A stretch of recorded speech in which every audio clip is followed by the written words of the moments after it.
تو غرض یہ کہ دماغ میں یہ بیٹھا ہوا ہے کہ ہر دنیاوی حاجت کے لیے کوئی الگ وظیفہ ہے. بہت بڑے بڑے وہ چھپے ہوئے ہیں نا کتابیں، وظائف کا انسائکلوپیڈیا، سمجھے آپ.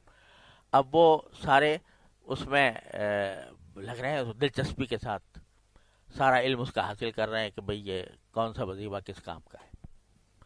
تو میرے بھائیوں اور بہنوں، یہ جو علم ہے یہ دین کا علم نہیں ہے، یہ دنیا کا علم ہے. تو اپنے سارے علم کی رسائی اس کی طرف نہ رکھو.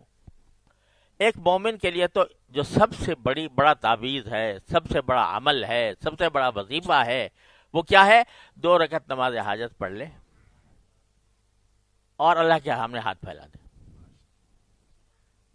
ہاتھ پھیلا کے کہہ دے یا اللہ میرے گناہوں کو معاف فرما دے.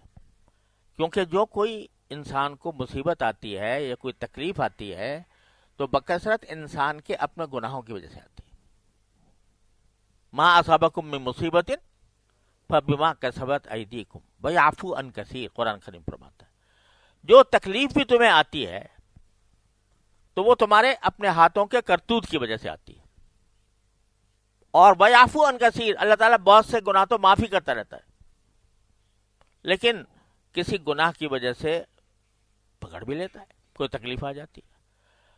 تو اس واسطے سب سے بڑا وظیفہ یہ ہے کہ آدمی اپنے گناہوں کی معافی مانگے، 2 رکعت نماز حاجت پڑھے اور اپنے گناہوں کی معافی مانگے کہ یا اللہ جو کچھ ہو رہا ہے شاید یہ میرے گناہوں کی وجہ سے ہے، اللہ مجھے معاف کر دے. اہتمام کے ساتھ، خشوع کے ساتھ اللہ کے سامنے گڑ گڑا کر معافی مانگ لے اور جو حاجت ہے وہ مانگ لے. یا اللہ میں تو بے وسیلہ ہوں، میرے پاس کوئی اور کچھ نہیں ہے، اے اللہ اپنے فضل و کرم سے میری یہ حاجت پوری فرما دے. یہ ہے جو اصل وظیفہ ہے جو رسول کریم صلی اللہ علیہ وسلم کا بتایا ہوا ہے. یہ ہے اصل وظیفہ. جو کوئی حاجت پیش آئے اس سے زیادہ بڑھ کر کوئی وظیفہ نہیں ہے. دعا اللہ تبارک و تعالی سے، اس پر ثواب بھی ہے، ہر دعا پر ثواب ہے، چاہے دنیاوی مقاصد کے لیے مانگ رہے ہو تو وہ اس کو اپنا وظیفہ جان بناؤ، اس کو حرز جان بناؤ. اس فکر میں نہ رہو کہ کون سے وظیفے سے کیا ہو جائے گا. اپنے علم کی ساری پہنچ وہ اس حد تک محدود نہ رکھو.